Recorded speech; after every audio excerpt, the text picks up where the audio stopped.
Just behind downtown Los Angeles, about 3 blocks from Chinatown, for over 40 years, Olvera Street has held a Day of the Dead 4-day celebration. During the celebration, the history of the tradition is explored, and various activities are offered for anyone to partake in face painting, ofrendas, and feast on cultural dishes. Ofrendas are altars that usually have sugar skulls, pan de muerto, and the deceased's favorite foods. Marigold flower petals are also traditionally formed in a path leading to the altar. The belief is that the deceased can find their way back home following the marigold petals and feast on the food their family and friends left for them. In general, marigold flowers represent the fragility of life.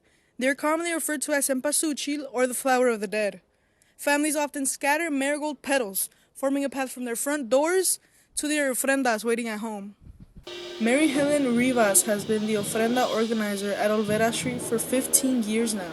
She has been the organizer ever since her son passed away, who was an Aztec dancer and heavily involved in Aztec traditions. So everybody that you see here is family and friends. I also open it up to everybody who comes to admire it. I tell them bring a picture if they want, even if it's a pet. It means a lot, that's their family. Olvera Street is open to everyone of various diversities and upbringings. Jillian Esby does not know much about the Mexican tradition, but she wants to learn more and share these traditions with her daughter.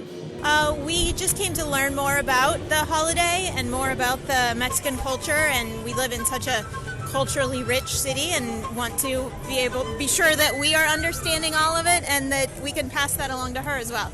People from all over the state come to visit Olvera Street in search of finding other ways to mourn loved ones. Jaime Villanueva, visiting from Palm Springs, mourns his aunt and his father. I think the biggest way is telling stories about them. For me, that's huge. I think always keeping, even though younger generations don't know, grandparents and stuff, you're always telling those stories, and then they'll tell those stories, and I think that's a big way to do it. Stop by if you have a chance. Activities begin October 31st to November 2nd every year. Reporting for Cal State Fullerton, I'm Gabriela Perez.